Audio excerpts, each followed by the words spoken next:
আম্বা আম্বা আম্বা। বলি সকাল সকাল হঠাৎ গরু সাজার সাজ জাগলো যে?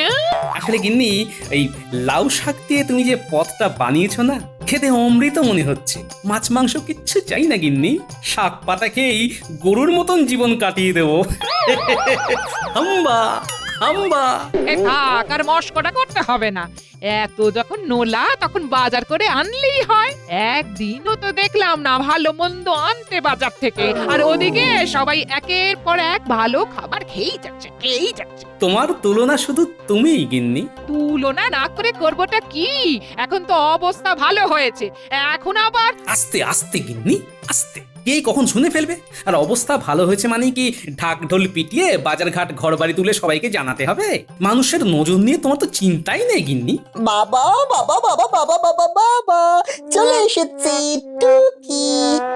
বাবা কেমন আছো? খবর পেলাম কৃষ্ণনগরে আপনার নাম ডাক নাকি বিশাল বেড়েছে, তাই তো ছুটে ছুটে ছুটে ছুটে ছুটে ছুটে ছুটে ছুটে এলাম। নাম ডাক শুনে যে ছুটে আসুনি সেটা আমি ভালোই বুঝতে পারছি। ভেবেছিলাম দুটো টাকা জমিয়ে একটু শহরে ঘুরে আসবো, তার হয়ে উঠলো না বোধহয়। এসে যখন পড়েইছো তখন থেকেই যাও কটা দিন। শুনলাম নাকি বাবা দুটো গরু কিনেছে আর গোটা কৃষ্ণনগর দুধ নিচ্ছে বাবার কাছ থেকে। হ্যাঁ রে, এই ভোলা ময়রার স্ত্রী অসুস্থ হওয়ায় অনেকগুলো টাকা দরকার পড়ে গেল, আর ভগবানের দয়ায় এলো তোর বাবার কাছে। কতবার বললো ধার নিতে, কিন্তু শুনতেই চাইলো না রে। আর শেষে গরু দুটো বিক্রি করে চলে গেল দেশের বাড়িতে। হ্যাঁ, ভগবান যা করে মঙ্গলের জন্যই করে। ওই লক্ষ্মীমন্ত দুটো গরুর জন্যই আজ সংসারে আবার আলো ফিরে এসেছে। আর তোমরাও।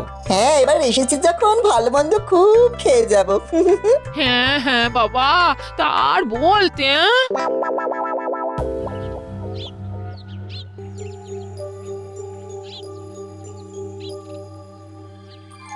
আর বলবেন না মন্ত্রী মশাই, সকালে দেখলাম নধরকান্তি চেহারার এক খাসি নিয়ে গেল বাড়িতে। মেয়ে জামাইকেও ডেকে নিয়েছে যখন, তখন অবস্থা খুব ভালোই বলতে হবে। ভালো যে সে কি আর বলে দিতে হবে রে, সে তো আমি নিজের চোখেই দেখতে পাচ্ছি। বাড়িতে বাড়িতে গোপাল দুধ পৌঁছে দিচ্ছে। না না না না না না না, কিছু একটা ভাবতেই হবে আমাদের, তা নইলে মহারাজের সামনে তো আর মুখ দেখাতে পারবো না। কি করবেন মন্ত্রী মশাই?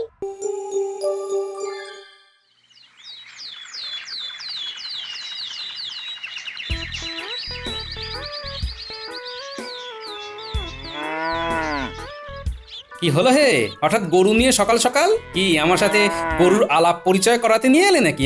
আর পরিচয়, এবার আমার গরুটাকেও আপনার গোয়ালে স্থান দিয়ে রক্ষা করুন। কেন গো, কি হলো? আপনার গরুর দুধের স্বাদ পেয়ে তো আমার গরুর দুধ কেউ নিতেই চাইছে না। দুধের তো আর এমনি এমনি স্বাদ হয় না। গরুর যত্ন না নিলে হবে কি করে? খড় খাওয়াতে হবে, ঘাস খাওয়াতে হবে। সে ক্ষমতা কি আমার আছে গোপাল? আপনি আমার এই গরুটার একটা ব্যবস্থা করে দিন। রাজকার্য বাদ দিয়ে রাখাল সেজে ঘুরে বেড়ানোটা কি ঠিক দেখাবে? না না, তা বলছি না, আপনি আমার এই গরুটাকে কিনে নিন, যা দাম ধার্য করবেন তাই সই। এ আর এমন কি কথা, নিশ্চয়ই তোমার অনুরোধ রাখবো। এই দেখ, তোদের নতুন বন্ধু এসেছে, নিজেরাই আলাপ পরিচয়গুলো সেরে নে। আপনাকে মহারাজ এক্ষুনি দরবারে ডেকেছেন, জরুরি তলব। মহারাজের এখন হঠাৎ কি জরুরি তলব পড়লো?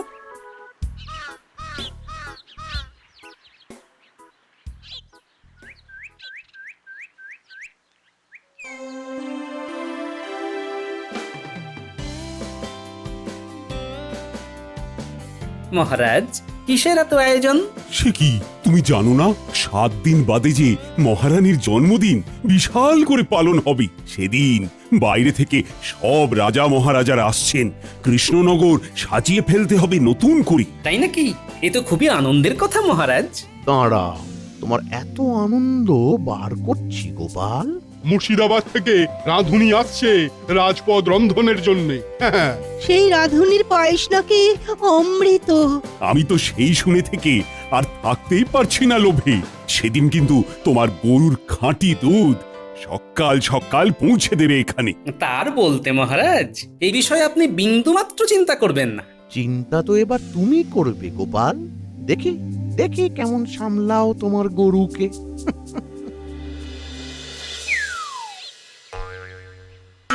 কি কি ধুতি খুলে যাবে যে? ধুতি আর আটকে কি করবে সেনাপতি? এবার তো মান সম্মান খুলে যাওয়ার জোগাড় হয়েছে। কেন, কি হলো? কেন, গোপালের অবস্থা দেখনি? সারা কৃষ্ণনগর ওর কাছ থেকে দুধ নিচ্ছে, সবাই বসে থাকছে গোপালের আশায়। তার মধ্যে রানীমার জন্মদিনে এত দুধ যদি আসে, তাহলে তার অর্থটা বুঝতে পারছো?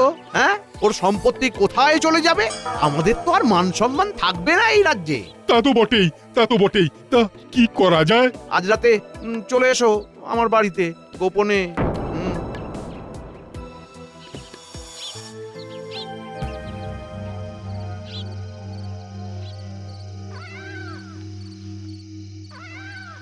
না না না না না না, এইভাবে চলতে পারে না, এইভাবে চলতে পারে না। রাজ দরবারের সমস্ত দুধ যদি গোপালের গরুর থেকে আসে, তাহলে ওর আর্থিক উন্নতির কথা ভাবতে পারছো একবার? সেই কথা ভেবে ভেবেই তো আমার ঘুম হচ্ছে না মন্ত্রী মশাই। এইভাবে চলতে থাকলে তো গোপালের ওই দুমহলা বাড়ি বানানো শুধু সময়ের অপেক্ষা। আমার মাথায় একটা বুদ্ধি এসেছে। বটা আর ঘটা যদি সাবধানে কাজটা উতরে দিতে পারে, তাহলে এই সোনায় ভরিয়ে দেব তোদের। কি কাজ মন্ত্রী মশাই? কি কাজ? আপনার জন্য জীবন দিতেও প্রস্তুত। কথায় না বড় হয়ে এবার একটু কাজে বড় হয়ে দেখাও দেখি। কি করতে হবে আমাদের মন্ত্রী মশাই? এ আর এমন কি কাজ, আজ রাতেই আমরা করে ফেলছি।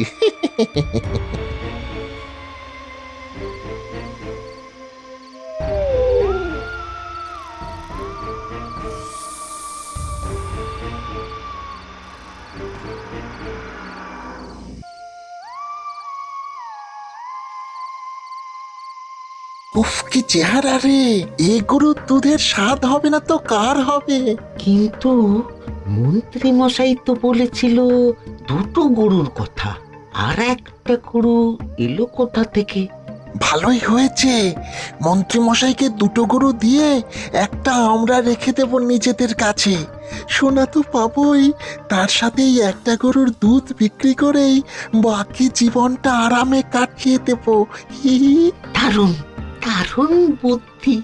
এই এই চল চল তাহলে শুরু করা যাক। তু তু তু তু। ওরে বাবা রে, মরে গেলাম রে, ও মরে আস্তে গেলাম। আস্তে আস্তে। এই বাইরে কিছু আওয়াজ শুনলাম মনে হয়। হ্যাঁ, লণ্ঠনের আলোটা জ্বালাও তো গিন্নি।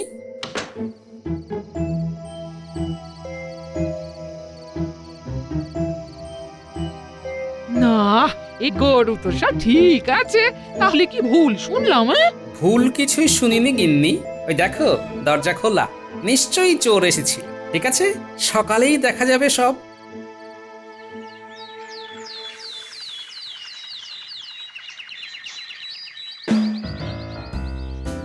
আর কতক্ষণ পরে ঘুম হবে? দাঁড়িয়ে দাঁড়িয়ে ঘুমোতে তো কাউকে খুব একটা দেখিনি, তাই পড়ে পড়েই ঘুমাই। মুখে মুখে কথা না বলে বাইরে গিয়ে দেখো কাল রাতে কি হয়েছিল। বাড়ি থেকে কিছু খোয়া গেছে কি? তোমার ঘুম বাদে সবকিছুই তো ঠিক আছে দেখছি। তাহলে তো আর দুঃখ করে লাভ নেই গিন্নি। যাও, সকালের জল খাবার দাও।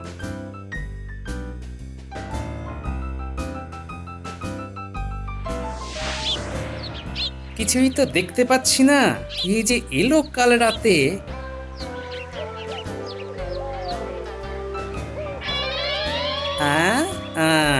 এই যে দেখছি বটার পাগড়ি। আচ্ছা, মন্ত্রীমশাই তাহলে ইতিমধ্যেই আমার পেছনে লেগে গেছে। দেখি কার ঘাড়ে কত দম।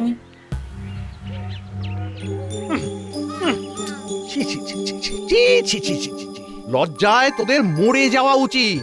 একটা চুরিও ঠিক মতো করতে পারিস না। আরে গরুর দুধ দেয় জানতাম, কিন্তু লাথিও যে দেয় সেটা তো প্রথমবার জানলাম। তোদের দ্বারা কিচ্ছু হবে না। তাহলে এবার কি করবেন মন্ত্রী মশাই? এবার ভেবে চিনতে আমাদের চাল চালতে হবে। গোপাল নিশ্চয়ই বুঝে গেছে আমাদের অভিসন্ধির ব্যাপারে। ভুল চাল চাললেই সর্বনাশ। এবার যা করার আমাকেই করতে হবে, আর সাথে থাকবি তোরা। না, আর কোনো ভুল নয়, আর কোনো ভুল নয়। এবার দিতে হবে মোক্ষম চাল। কি করবেন?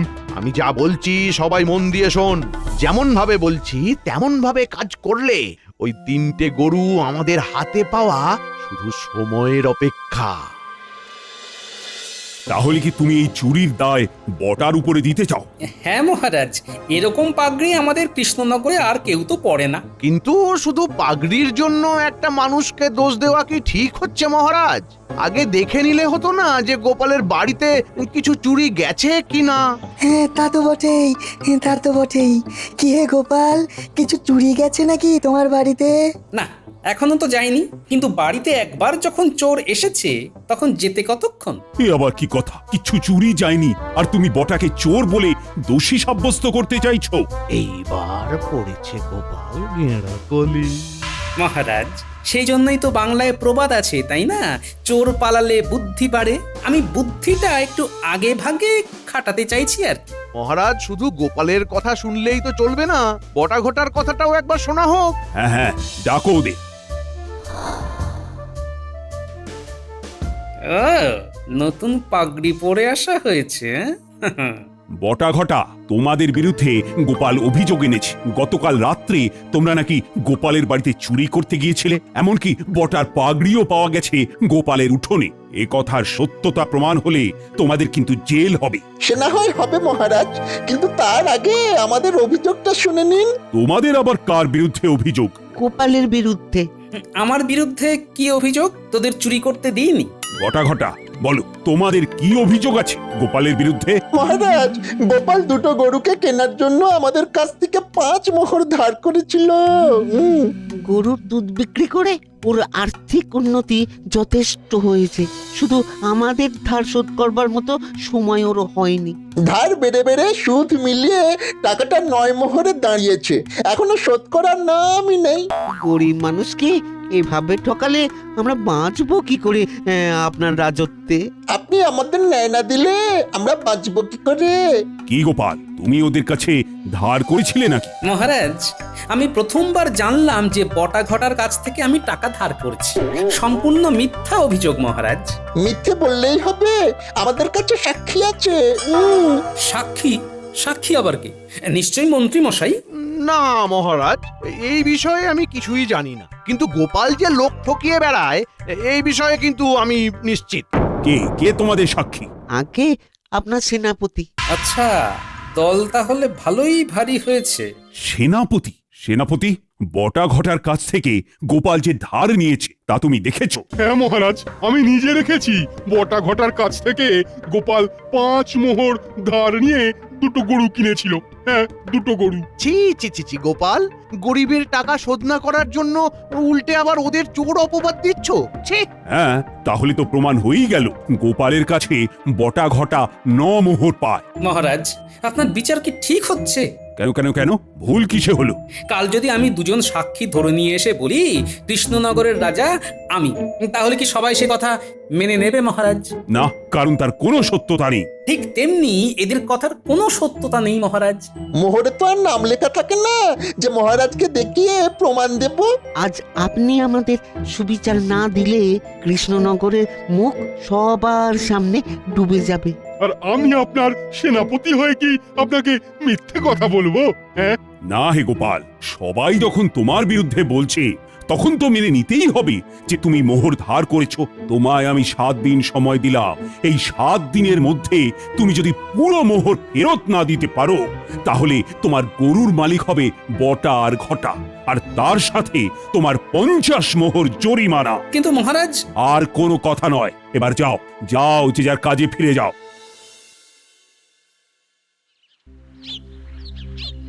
এবার কি করবে? সেটাই তো বুঝতে পারছি না গিন্নি। বলছি গরুগুলো বিক্রি করে দেবে? গরুগুলো বিক্রি করে দিলেও তো 50 মোহর আয় হবে না। এই তাহলে তাহলে আর কি, বিষেই করতে হবে বিষক্ষয়। ওই বটা ঘটা গরু পেলে তো দুধের দাম চড়িয়ে যাবে 1000 গুণ। তা আমরা সাক্ষী দিতে পারি না? তোমাদের কথা মানবে কেন মহারাজ? আর সবাই জানে তোমরা আমার কাছের লোক। তাহলে কি সাক্ষী দেওয়ার মতন কেউ নেই গোপাল? মন্ত্রী সেনাপতি ওদের দলে, মহারাজ ওদের বাদ দিয়ে কি কারো কথা শুনবেন? কিছু একটা উপায় তো থাকবে। উপায় একটাই, বড় কোনো সাক্ষী জোগাড় করতে হবে। কে কে সাক্ষী কে? এই দুর্দিনে তুমি হাসছো, হ্যাঁ? হ্যাঁ হাসছি কি আর এমনি এমনি গিন্নি, এমন এক উপায় পেয়েছি সবাইকে একেবারে ফাঁদে ফেলে ছাড়বো।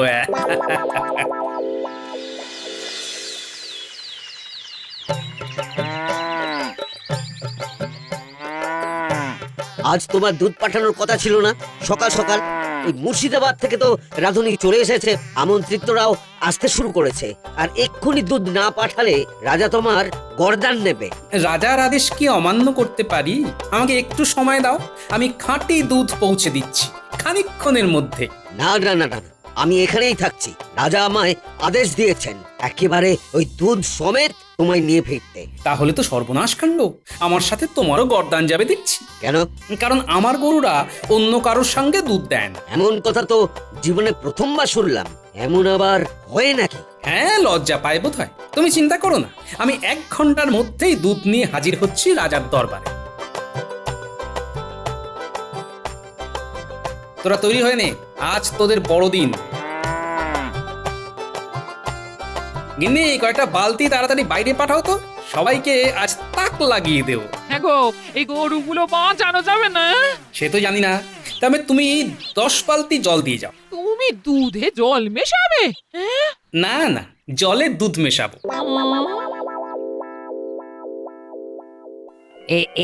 এই দুধ তো খাঁটি নয়। এই দুধে কোনোভাবেই আমার পায়েস বানানো সম্ভব নয়। এক্ষুনি রাজাকে জানাও। আমি আগেই বলেছিলাম গোপাল 1 নম্বরের অসৎ ঠগ মানুষ। আমি আজ চাকরি থেকে বরখাস্ত করব গোপালকে। আজ কৃষ্ণনগর থেকে বার করে দেব গোপালকে। আমায় ঠকানো দেখাচ্ছি মজা গোপালকে। যেখানেই থাকুক এক্ষুনি ধরে আনা চাই, এক্ষুনি।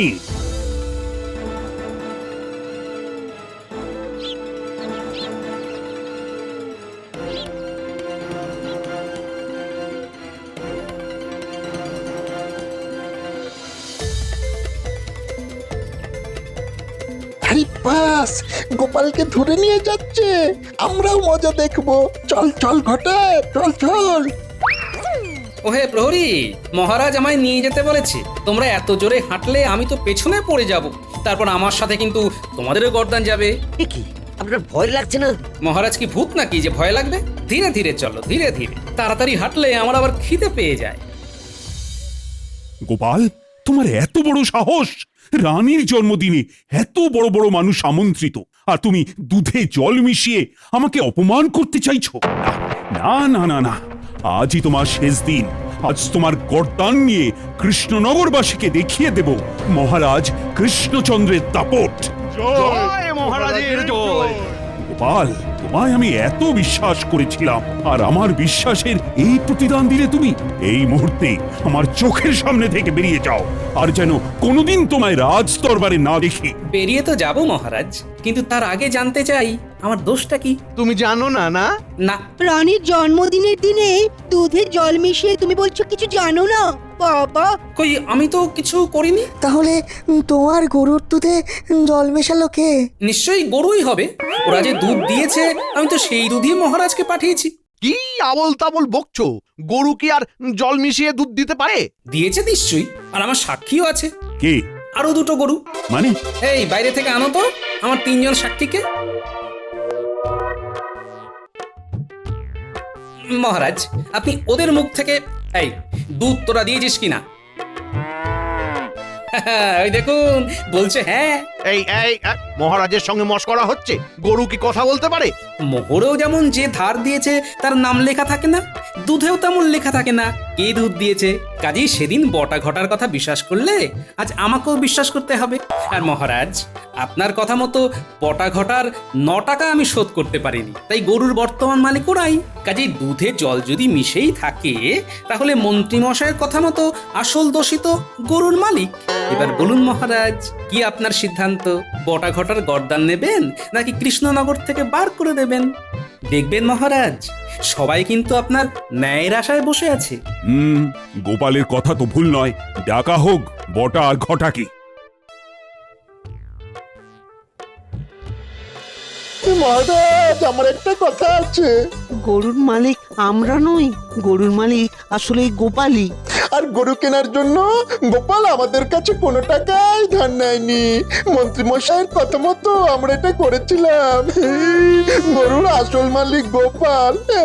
এই কি না না বটা ঘটা মিথ্যে কথা বলছে মহারাজ। এবার কোনো সাক্ষী আছে নাকি মন্ত্রী মশাই? যাক, শেষ সাক্ষীও পালিয়ে গেল। তাহলে মহারাজ বুঝতে পারছেন তো আসল দোষী কে। আর আপনি চিন্তা করবেন না, রানী মায়ের জন্মদিনের জন্য আমি খাঁটি দুধ সরিয়ে রেখেছি আগে থেকে। এবার শাস্তির কথা ভুলে চলুন পাত পেরে বসে পড়ি। চলো চলো, আজ কৃষ্ণনগরের আনন্দের দিন। ও আজ তো কৃষ্ণনগরে উৎসবের দিন। ও গোপাল, তোমার বুদ্ধির জবাব নেই। এসো এসো, কোলাকুলি করি। আহা